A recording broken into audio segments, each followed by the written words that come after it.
Jesucristo, el amor de Dios y la comunión del Espíritu Santo sea con todos ustedes. Quisiera que leyéramos a Primero de Reyes, capítulo 18, versículo 21. Primero de Reyes, capítulo 18, versículo 21, que dice así: Y acercándose Elías a todo el pueblo dijo: ¿Hasta cuándo claudicaréis vosotros entre dos pensamientos? Si Jehová es Dios, seguidle, y si Baal, ir en pos de él. Y el pueblo no respondió palabra.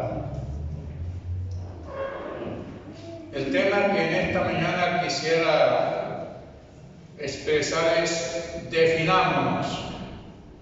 Eso es lo que le pide Elías al pueblo de Israel en aquel entonces, que se definieran. A veces nosotros, los hijos de Dios, andamos indefinidos. O queremos hacer una cosa o queremos hacer otra, queremos servir a uno o queremos servir a otros. Pero en el caso de aquí de Elías, hablando a Israel, le dice: defínanse. Cuando él dice: ¿hasta cuándo claudicaréis entre dos pensamientos? Si Jehová es Dios, ese síguenle, y si es Baal, síganlo a él. Defínanse por fin. Y creo que en el tiempo en que vivimos, la iglesia, los hijos de Dios, debemos estar bien definidos. En el libro del Apocalipsis, Cristo le dice a la iglesia que se defina también.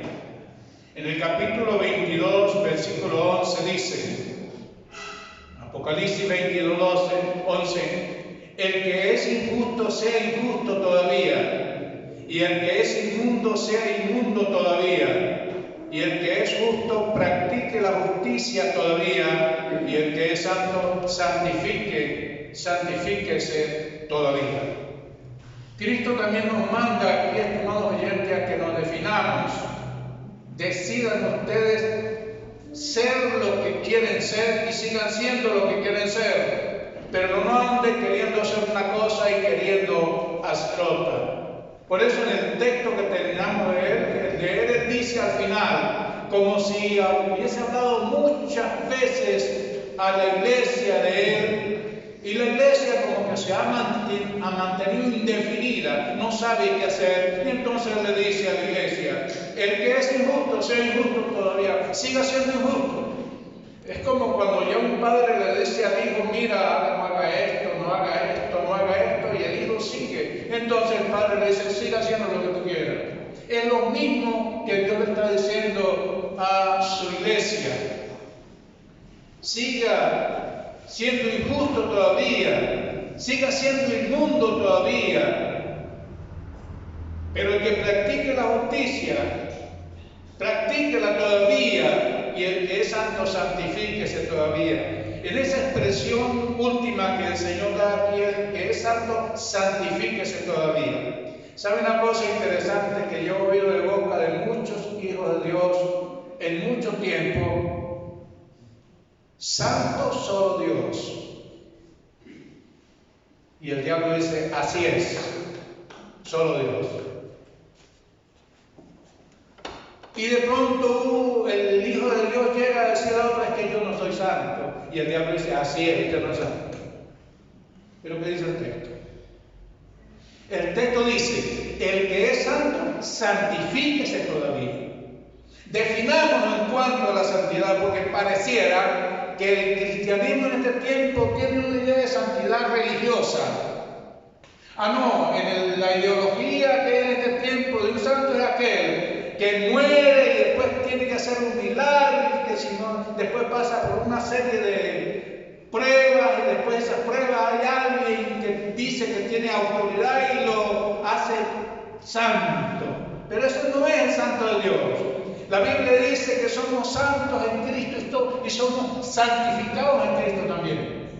Entonces esa idea, borrémosla de nuestra mente, definámonos en cuanto a lo que es la santidad. santidad, porque como nosotros no creemos que somos santos, entonces vivimos como inmundos, como injustos. Y eso le encanta al diablo, que nosotros seamos injustos, seamos inmundos, pero que no seamos justos ni tampoco santos. Pero él dice, el Señor, el que es santo, santifíquese todavía. Claro, se sobreentiende que como Dios nadie es santo, pero debemos crecer cada día en santidad, el Señor lo dice. Ahora, definámonos. Elías le mandó al pueblo de Israel que se definieran. Cristo le manda a su pueblo que nos definamos. Ahora, si nosotros no nos definimos en lo que tenemos que hacer o vivir, el Señor Jesucristo dice en el capítulo 8 del Evangelio de San Juan, versículo 24, Juan 8, 24, por eso os dije, le dice él a los judíos, que moriréis en vuestros pecados, porque si no creéis que yo soy, en vuestros pecados moriréis. Aquí hay dos formas en las cuales usted y yo vamos a morir.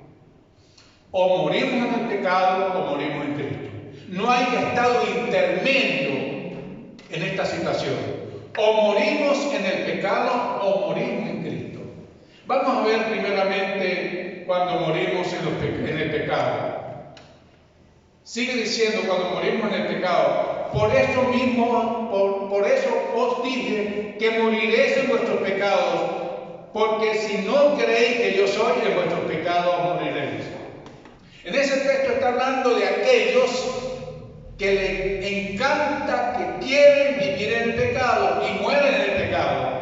¿Y quiénes son los que mueren en el pecado? Los que no creen que Cristo es. Y vamos a explicar esa parte, si no creéis que yo soy. Moriréis en vuestros pecados. El que no está creyendo que Cristo es el que murió en la cruz, para llevar sobre el cuerpo de él el pecado de todos nosotros. El que no cree eso, morirá en sus pecados. Si no creéis que yo soy ¿qué? Que Cristo en la cruz, primeramente dije, que había llevado sobre el cuerpo de él el pecado de todos aquellos que creían que él los había llevado.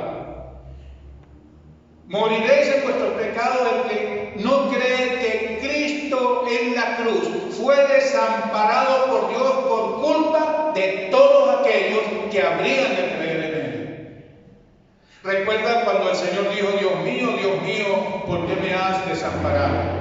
La causa por la cual Dios desamparó a Jesucristo fue por culpa de ustedes y la mía. Por nuestra culpa Él fue desamparado por Dios para que nosotros no fuéramos a morir desamparados por Él y siguiéramos toda la eternidad desamparados de Dios. O toda la eternidad llevando el pecado nuestro sobre nuestras vidas. En tercer lugar, si no creéis que yo soy, dice el Señor, que yo soy quién o qué, el que sufrió la maldición de la ley. Esa palabra como que a los evangélicos nos gusta poco y casi nadie la pronuncia, porque nos parece como algo muy raro decir que Cristo en la cruz fue maldito por causa de nosotros. Pero si a usted no le gusta, no se preocupe, porque al diablo tampoco le gusta. Pero a Dios le gusta que nosotros digamos esto. Dice el libro de Gálatas, capítulo 3, versículo 13.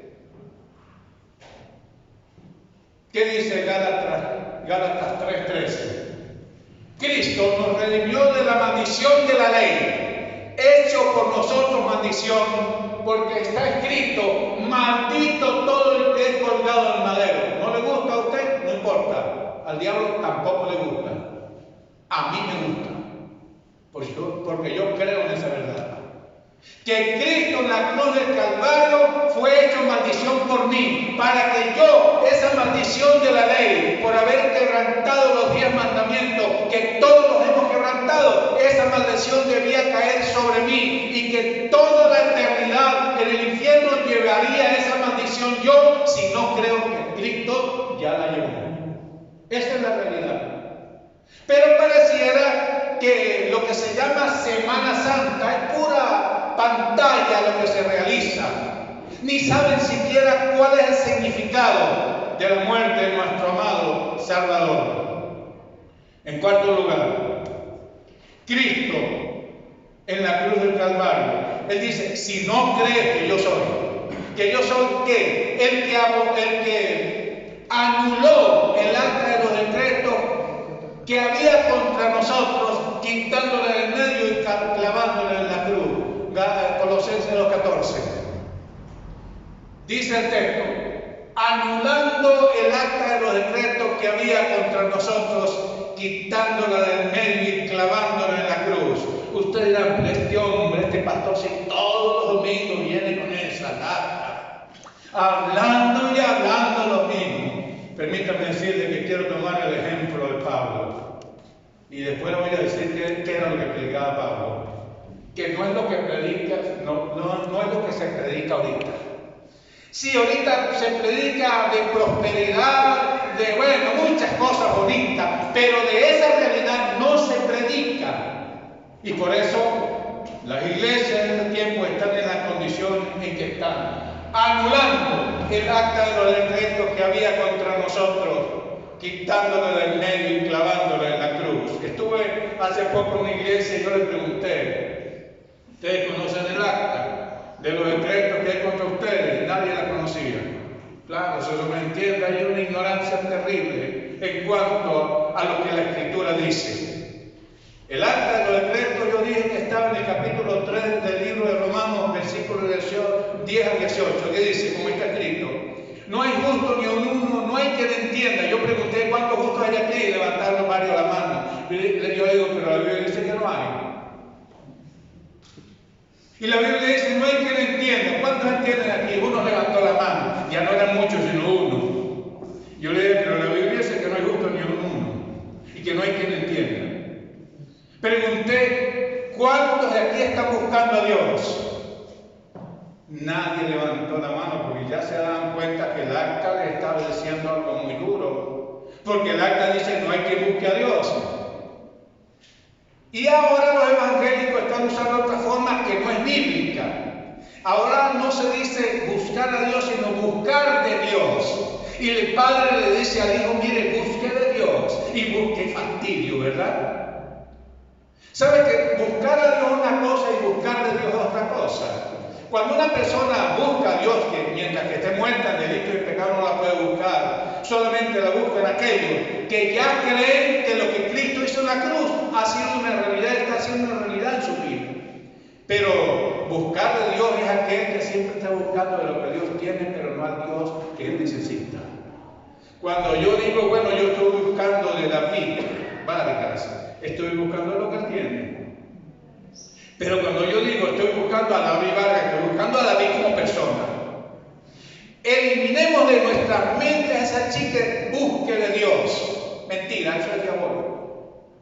O se busca a Dios o no se busca a Dios. Y solamente se puede buscar a Dios cuando ya Cristo nos ha buscado a nosotros y nos ha salvado. Él dijo, vine a buscar y a salvar lo que se había perdido. Ahí sí comienza la persona a buscar a Dios. Y sigue el texto diciendo el acta. Estoy refiriéndome al acta que Cristo anuló en la cruz.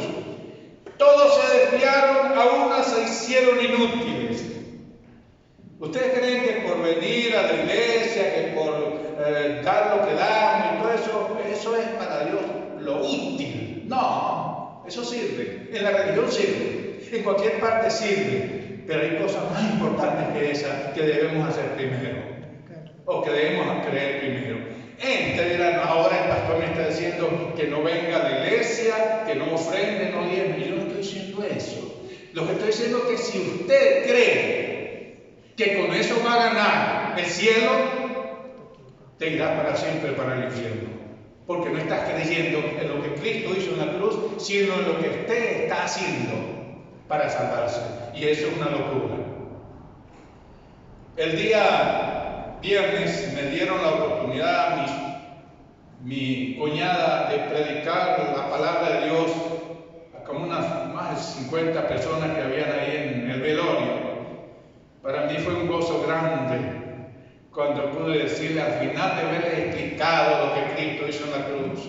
Yo le dije, lo que ustedes hagan, lo que yo haga por mi hermano no sirve. Porque si ustedes creen que lo que ustedes están haciendo por mi hermano sirve, entonces lo que Cristo hizo no sirve. O sirve o no sirve.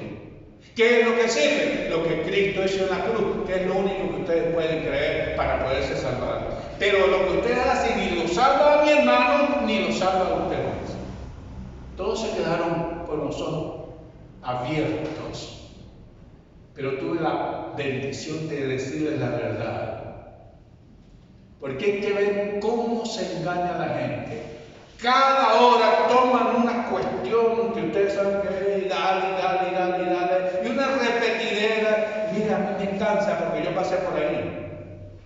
Yo fui así. Pero cuando yo me pongo a observar todo lo que la gente decía, yo dije, ay, pero ahora han aumentado tantas cosas bonitas, pero que no sirven para nada tampoco. Cristo anuló entonces el acta de los decretos. No hay quien haga lo bueno, no hay ni siquiera uno, sepulcro abierto en su garganta, con su lengua engaña, veneno de áspide hay debajo de sus labios, sus pies se apresuran para derramar sangre, quebranto y aventura hay en su camino, y no conocieron camino de paz, no hay temor de Dios delante de sus ojos. Acta de los decretos.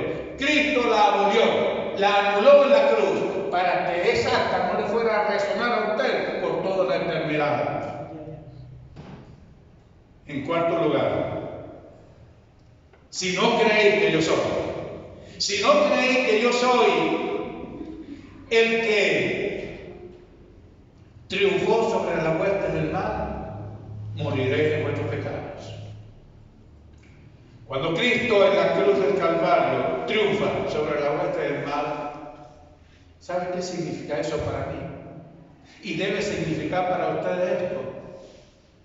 Que, estimados oyentes, ese odio que usted tiene, eso se lo colocó quién en su corazón. Esa amargura que usted tiene, esa incredulidad que usted tiene, todo eso que usted tiene, o que usted tuvo, o que usted puede tener, eso es la hueste del mal que la coloca en su mente. Y por eso hasta en las iglesias evangélicas, de pronto alguien llega y dice, pero aquel no me saludó, y no vuelvo más. Eso se lo puso el diablo. Eso no fue ningún Espíritu Santo, un Espíritu no santo, que le colocó eso en su mente. Eso de que usted allí está sentado y dice, pero yo no entiendo nada de lo que ese hombre está hablando. Eso se lo puso también Satanás, para que no entienda.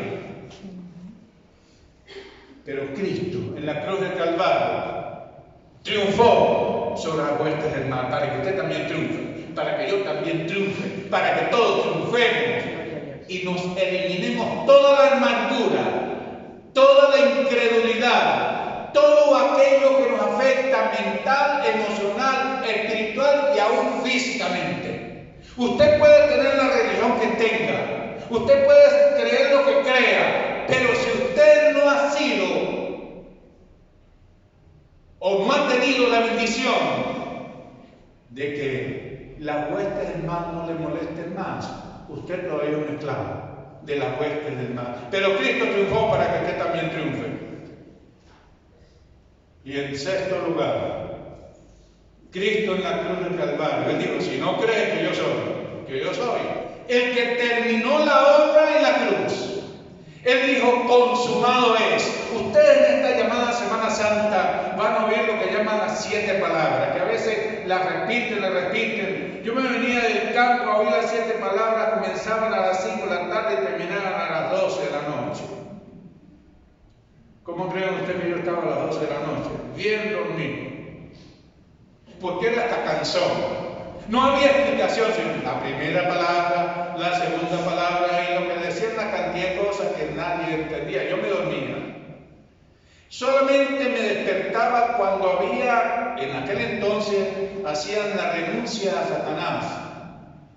Apagaban todas las luces, unos muchachos quedaban dormidos. Apagaban todas las luces y de pronto comenzaba una gente por allá. Renuncio a Satanás. Por sus pompas, por sus obras y sigo a Jesucristo. Yo me paré todo asustado creyendo que el diablo había llegado aquí, o yo estaba dormido. No sé si eso lo harán todavía, pero yo donde estaba lo hacían varias veces, toda la Semana Santa. Y renunciaban a Satanás el día viernes a las 12 de la medianoche y salíamos de ahí a las 12:30 a tomar aguardiente y a otras cosas. Pura pantalla, puras mentiras. Así vive la religión, no importa cuál sea. Entonces Cristo en la cruz del Calvario terminó la obra que Él vino a hacer en el nombre de su Padre. Cuando digo consumado es, todo está terminado. Si usted no cree que ya Cristo terminó la obra y usted quiere hacer algo para ayudarlo, usted está perdido.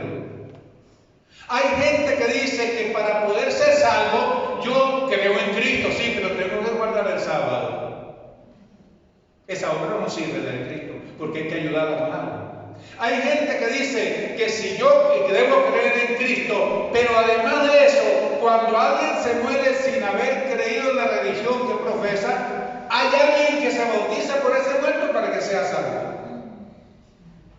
Curioso, ¿verdad? Hay que ayudar a la obra de Cristo, porque la obra de Cristo para ellos no terminó. No fue completa, fue incompleta, no tenía sentido. Para mí tiene sentido, por eso no creo en ninguna obra que usted pueda hacer para salvarse de la condenación, sino en la obra de Cristo. Y por eso Pedro dijo, en ningún otro hay salvación, porque no hay otro nombre bajo el cielo dado a los hombres en que podamos ser salvos.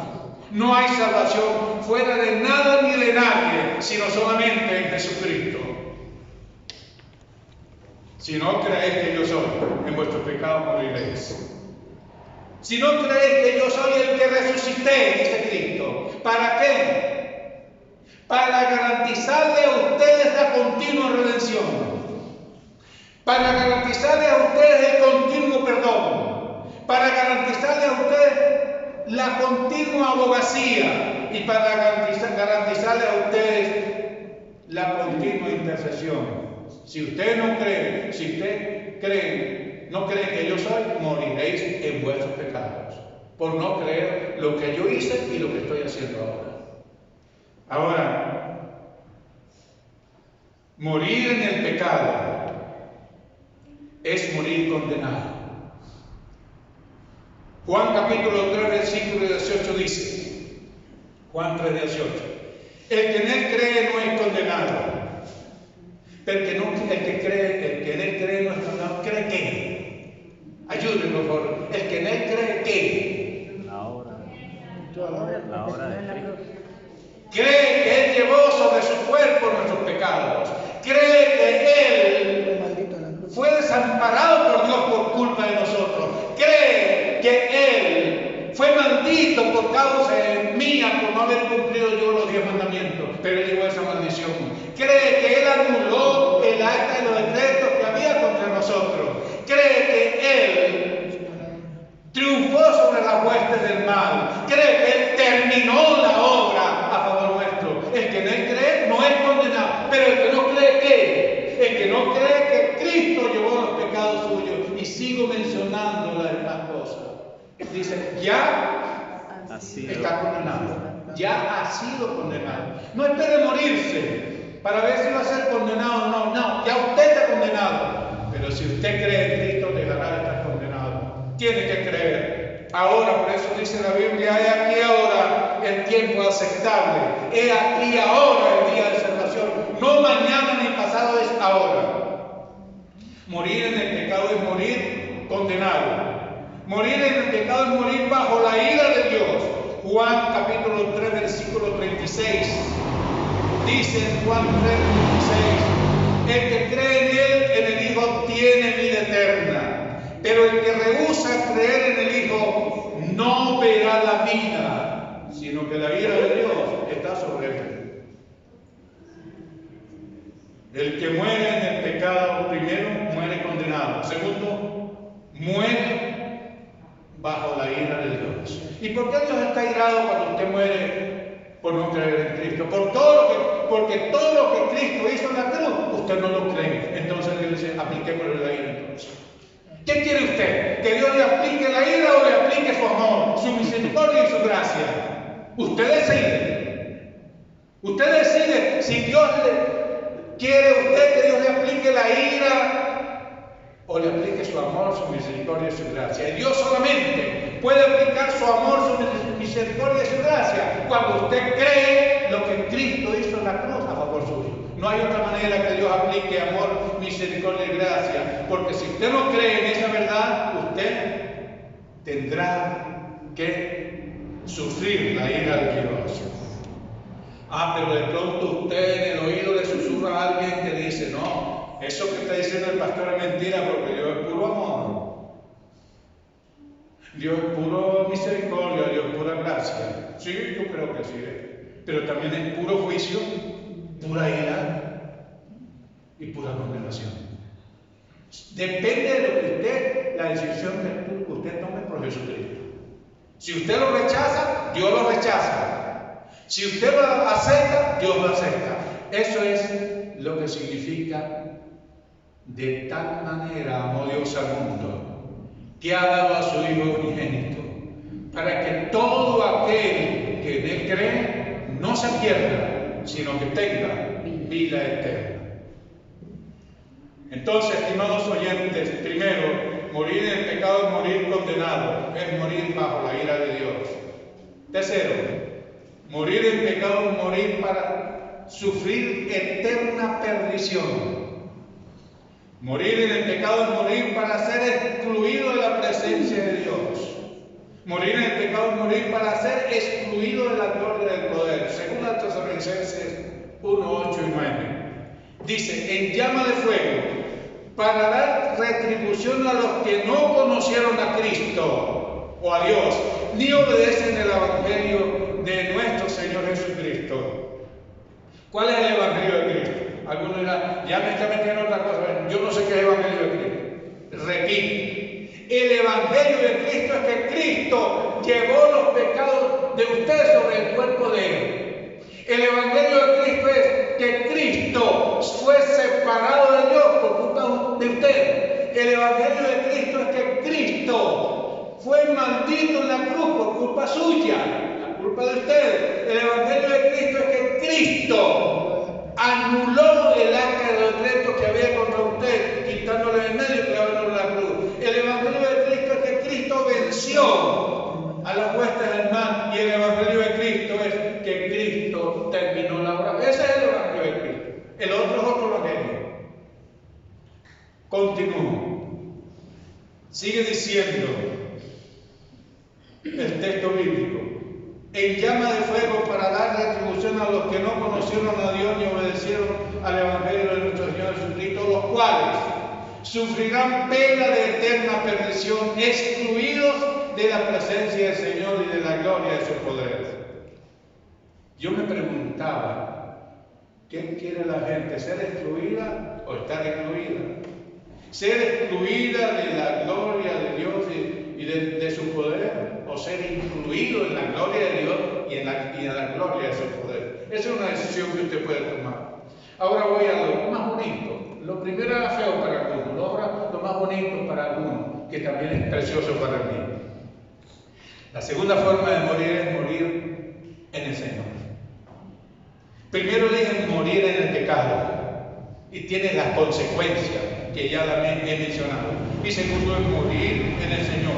Apocalipsis capítulo 14, versículo 13 de Apocalipsis dice: oí una voz que desde el cielo me decía: escribe, bienaventurados de aquí en adelante los muertos que mueren en el Señor.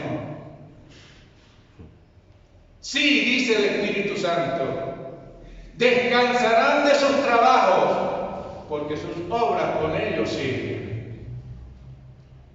La palabra bienaventurado, feliz, muy feliz, la persona que muere en el Señor.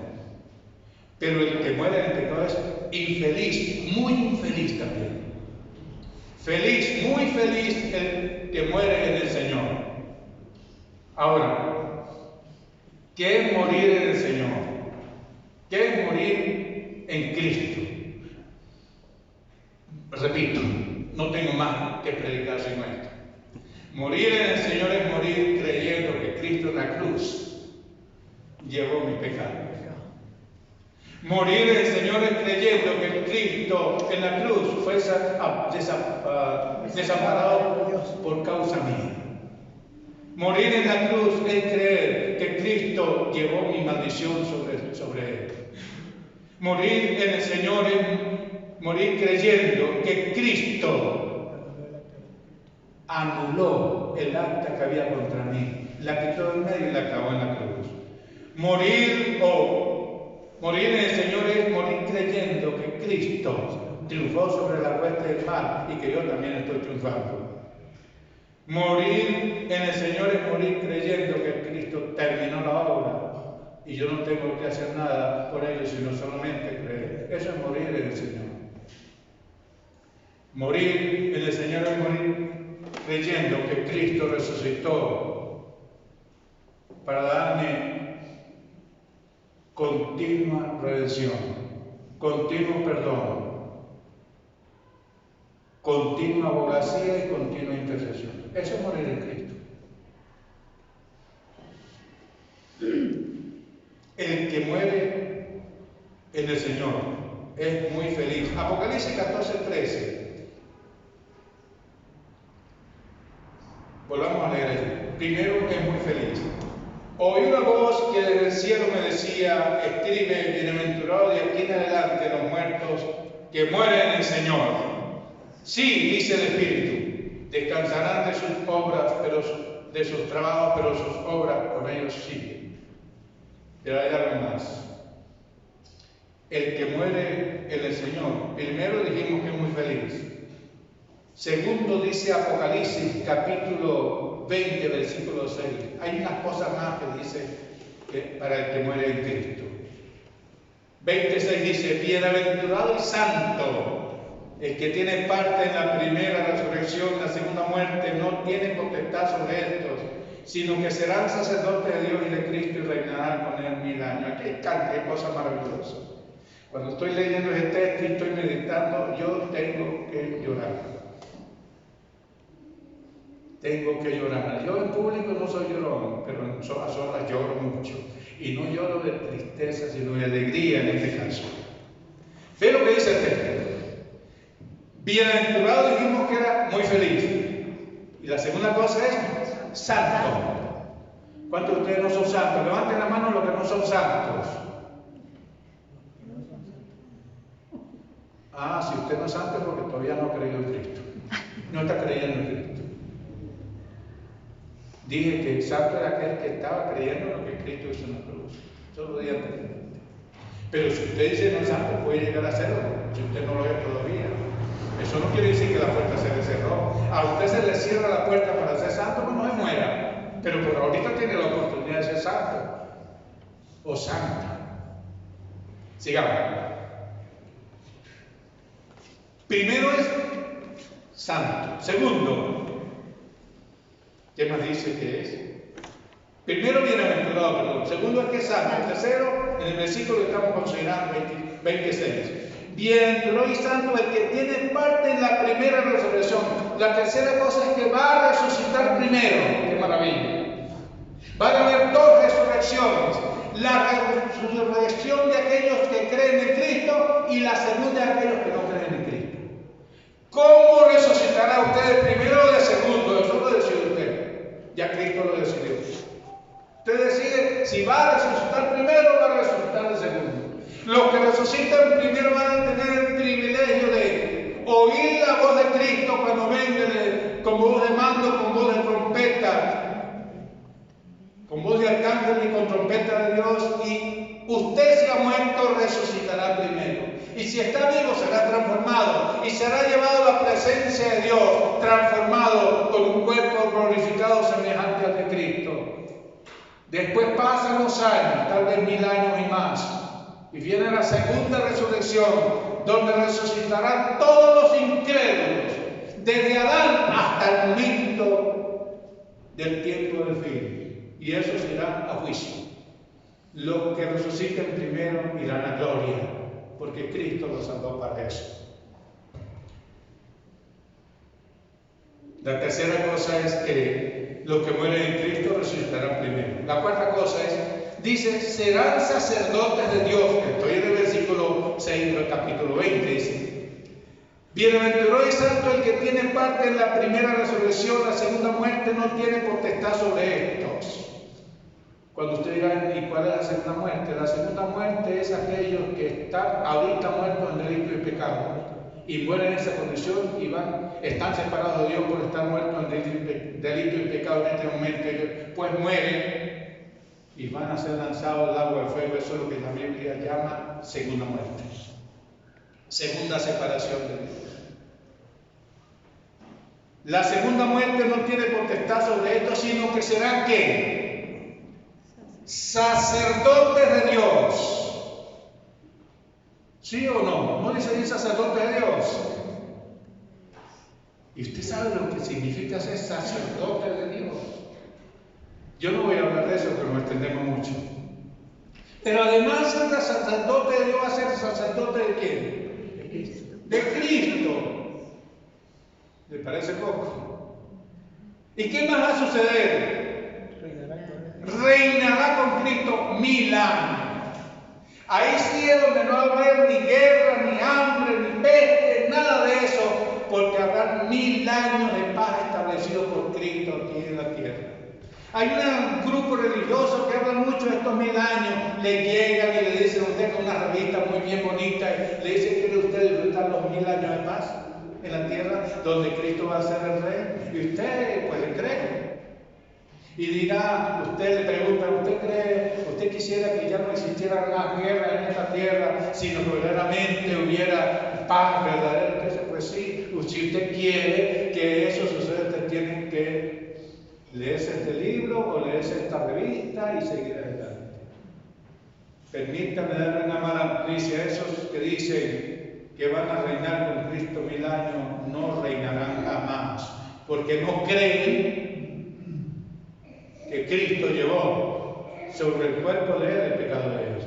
No creen que Cristo fue desamparado por Dios por culpa de ellos. No creen que Cristo fue maldito por culpa de ellos. No creen que Cristo anuló el acta de los decretos que había contra ellos. No creen que Cristo triunfó sobre la hueste del mal. Y no creen que Cristo terminó la obra. Por eso tampoco irán a reinar con Cristo 1000 años. Pero esa es la trampa que el enemigo les ha puesto. Y muchos siguen sus caminos. Ahora, reinarán con Cristo 1000 años. Segunda de Corintios 5, 14 y 15. Por favor, léanlo o colóquenmelo ahí. Dice, porque el amor de Cristo nos constriñe, pensando en esto, que si uno murió por todos, luego todos murieron. Y por todos murió. Para los que viven ya no vivan para sí, sino para aquel que murió y resucitó por él. Porque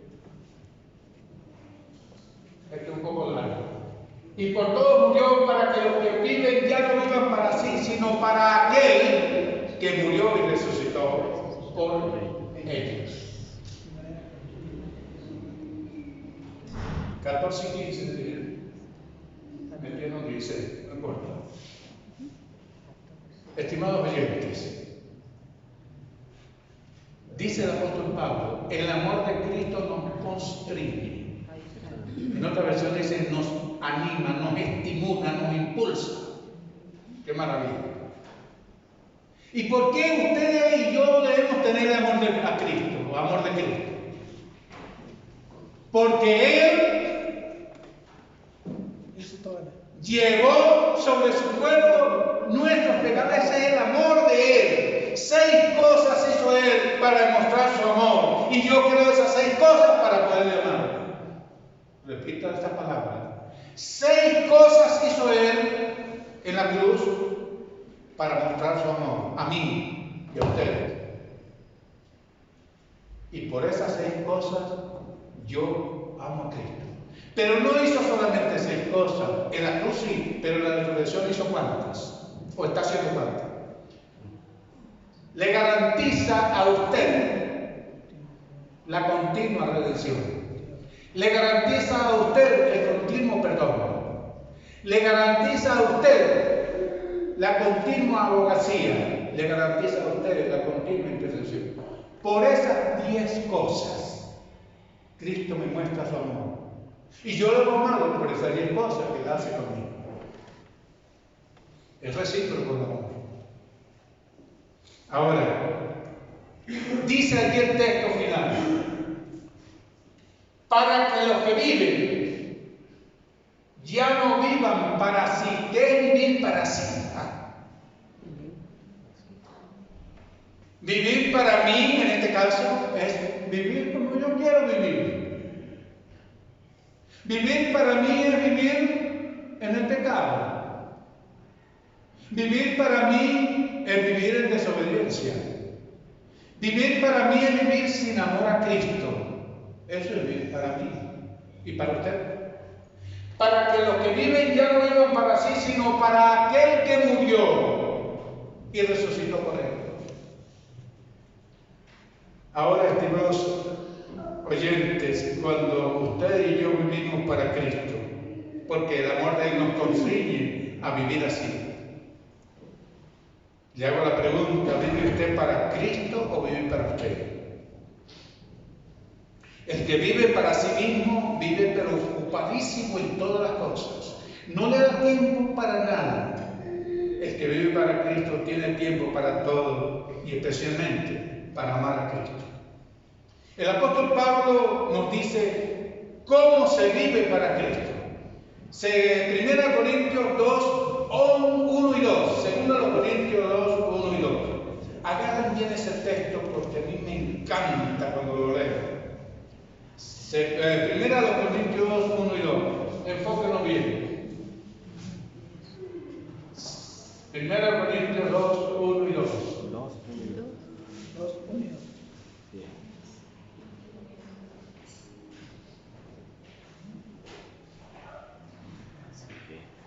Así que, hermanos, cuando fui a vosotros para anunciaros el testimonio de quién? De Dios. Oigan bien esto, porque eso es muy importantísimo. Así que, hermanos, cuando fui a vosotros para anunciaros el testimonio de Dios, pregunto, ¿cuál es el testimonio de Dios? La obra. ¿Lo saben ustedes? A veces no sabemos cuál es. Pero sigamos. No fui con excelencia de palabra o de sabiduría, pues me propuse no saber entre vosotros cosa alguna, sino a Jesucristo y a este crucificado. El testimonio de Pablo, donde quiera que iba a predicar, es Cristo crucificado, Cristo resucitado. ¿Qué es lo que se predica hoy en día? Cualquier cosa, menos él. Y por eso, hasta que ustedes me digan un día: pastor, no predique más de eso, yo sigo predicando. Porque ese es el testimonio de Dios. Mire, hermano, usted puede llegar aquí a este lugar y dar testimonio a usted. Ay, que cuando yo era tal y tal cosa, ahora que no. A mí no me interesa el testimonio suyo.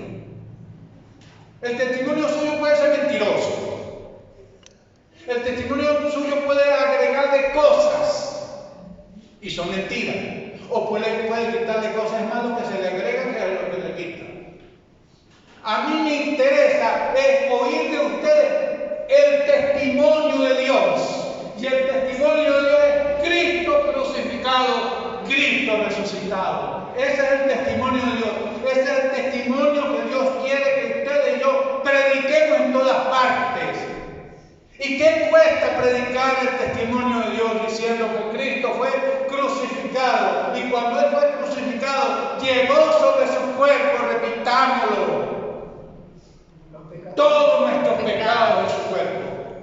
Que Él, cuando fue crucificado, fue separado de Dios por causa nuestra. Que Él, cuando fue crucificado, se hizo maldito por causa de nosotros. Que Él, cuando fue crucificado, anuló el acta que había contra nosotros, la quitó del medio y la clavó en la cruz. Que Él, cuando fue crucificado, triunfó sobre las huestes del mal. crucificado terminó la obra que venía a hacer a favor nuestro. Y cuando resucitó, nos garantiza la continua redención, el continuo perdón, la continua abogacía y la continua intercesión. Ese es el Cristo que se debe predicar en todos los tiempos, y es el Cristo que no se está predicando en ninguna parte casi en este tiempo. Oigan las predicaciones por la radio, por las redes, y ve si predican al Cristo crucificado y al Cristo resucitado, y no lo va a encontrar. Yo lo oigo y no encuentro el mensaje que predicó Pablo. Por eso Pablo dijo: así que, hermanos, cuando fui a vosotros para anunciaros el testimonio de Dios, no fui con excelencia de palabras o de sabiduría. Eso no hay que usar palabras bonitas, sabiduría, no. Se acabó eso. Dice: pues me propuse no saber entre vosotros cosa alguna, no quiero saber nada más, sino a Cristo y a Él crucificado. Y sabe una cosa, estaba orando a Dios y yo dije: yo quiero continuar esto, pero no, me falta material, Padre. Y el Señor me comenzó a material. La seguí sobre él. Por eso, si alguno de ustedes se cansa, no importa. Si se cansa, cánsese pues. Pero sabe una cosa, que el material que el Señor me está dando ahorita me lo está dando de anoche, es que cuando Cristo muere en la cruz, formó o separó, salieron 3 grupos por la muerte de Cristo en la cruz. Primero, los judíos que creen que la muerte de Cristo es tropezadero. Los no judíos que creen que la muerte de Cristo es locura. Y eso es lo que no creen. Los judíos que no creen la muerte de Cristo es tropezadero. Los no judíos que no creen es locura. Y los judíos que creen y los no judíos que creen es poder de Dios y sabiduría de Dios. ¡Qué maravilla! 3 grupos. ¿En cuál de los 3 está usted? Eso lo vemos en la próxima edición. Hermano, ¿sabe cómo me muestran ustedes a mí y yo a ustedes que creemos en Cristo? Cuando nosotros le decimos a la gente lo que Cristo hizo por nosotros en la cruz. Ahí es donde comenzamos a amarle a Él, comenzamos a creerle a Él y comenzamos a amar al prójimo como a nosotros mismos. Cuando comencemos a decirle a la gente, ¿y qué cuesta decirle, verdad? Cuesta mucho. Decirle que Cristo en la cruz llevó los pecados de ellos y los míos. Decirle que Cristo en la cruz fue desamparado por Dios. Decirle que Cristo en la cruz, por culpa nuestra en este caso, decirle que Cristo en la cruz se hizo maldito por culpa de nosotros, por no haber cumplido la ley. Decirle que Cristo en la cruz anuló el acta de Santa Fe que hay contra nosotros. Decirle que Cristo en la cruz triunfó sobre la hueste del mal para que nosotros triunfáramos también. Decirle que Cristo en la cruz terminó la obra y no hay otra obra que hacer sino creer en esa obra. Sería muy difícil. Por eso lo sigo repitiendo, porque lo aprendamos por lo menos. Y no me van a decir de aquí a ver, ay, el pastor, yo no tengo cómo hablar mi boca, abrir mi boca y decirle a alguien lo que quiera. No, usted tiene herramientas. Crean esa verdad y seguro que no van a perder oportunidad para hablar del Cristo crucificado y resucitado. Y seguro que cuando Él venga nos va a llevar a su presencia. Porque le amamos con amor inalterable. Y esa es una bendición. Que Dios nos siga bendiciendo.